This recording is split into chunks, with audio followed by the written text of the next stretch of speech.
We were shocked back in July on a Sunday morning to wake up to calls that our signs on the building had been vandalized. Every single sign on this massive long construction fence had been defaced with horrible anti-gay threats and anti-gay words in every way. So I think people think of Massachusetts and Boston as very liberal places, but what we found out talking to LGBTQ elders is that so many members of our community are forced back into the closet as they age, and there just aren't places for older folks to age in place that celebrate our community and that celebrate LGBTQ elders and all of their fabulous selves. So this is what's missing in the whole range of senior housing that's available, and also we need lots more affordable senior housing.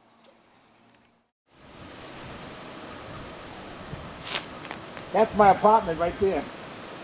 And I was living in a building on Mass Avenue.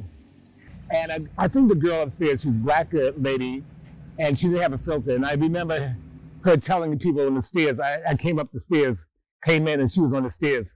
And she was saying that this guy's a faggot. Apartment 2, he's a faggot. Where I was living, on Mass Avenue, it has a thing with all the drug dealers and drugs. It's called Methadone Mile. Did you hear about that? Yeah. 1 block away. But anyway, the landlord wanted to, I've been here for 15 years, never always paid my rent, nothing. And she didn't want, they increased the rent, and she didn't want, she wanted more money. So she gave me a notice to evict. And I'm so glad, because otherwise I wouldn't have moved. And that was the building that had the problems with the people calling me names. But they had all moved out since then. But I moved here for a year, so I want to wait till the Pryde is open and move here. That's why I don't put no pictures on the walls, because look at these walls. I have to paint them if I have holes in them and stuff like that. So I'm not going to damage the walls and move in there. It is an existing building. It's a school that was built in the 1900s. It's fairly large, approximately 100,000 square feet of interior space. And it will house 74 units.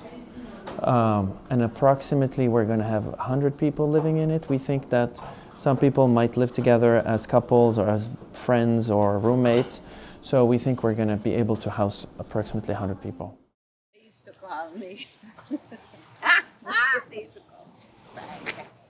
You know why? You take it as a compliment? Yes, because I used to go with people and we dance and we have fun. I said, what's the problem? What's the problem? Yep. Good for you. Good for you. That's Yep. the way.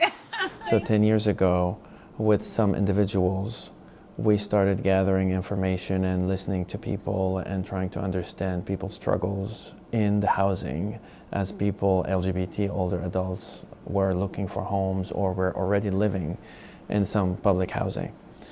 And the more we asked, the more we found out that there is an absolutely need for a place, a building, a community as we call it, that would support people in their lifestyle and make people live their fullest life as they get older.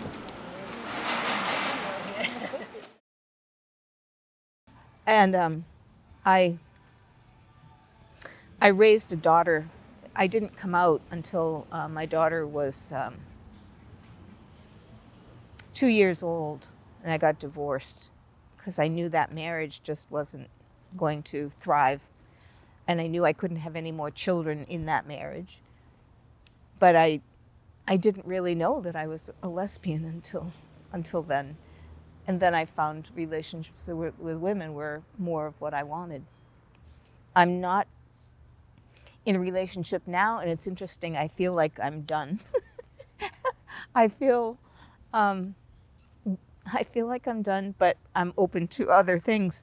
But I just have a community of friends who are all kinds of things, you know. And being accepted is really cool. I came to Hyde Park almost 8 years ago. I wanted to have my own space, a home that, because I was in a condo and it was group decisions.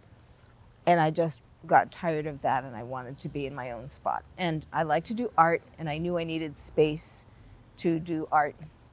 So I came to Hyde Park, and very quickly I found a community here. So I started on this project working with removing things from the building, keeping a list of what was in there. We worked toward getting it distributed to Boston school teachers and then eventually to the communities. And then they asked me if I would be on one of the committees. And I like being involved. So I am on the Capital Campaign Committee, which is seeking to raise funds to do some of the extras for the community that will be here, especially the incident that we weren't expecting last July, where there was vandalism. In that short amount of time on the day that we found out about it, we rallied, and 4.5 hours later, we had a crowd of, I think it was close to 150 people, and it raised awareness of this program, and people sent in donations because they'd heard of it. But I think what this showed us, and it really drove home, is how needed our community is, how much we need the Pryde, and how much we need to be out and proud and courageous about who we are, because the only way that we're going to protect people from the kind of hatred that we saw that day is by the community saying, there's so much love here, there's so much acceptance here, that there's no room for hate. And that's what we really think the Pryde represents for Hyde Park, and what we hope it will continue to represent as we build more housing like this in other communities.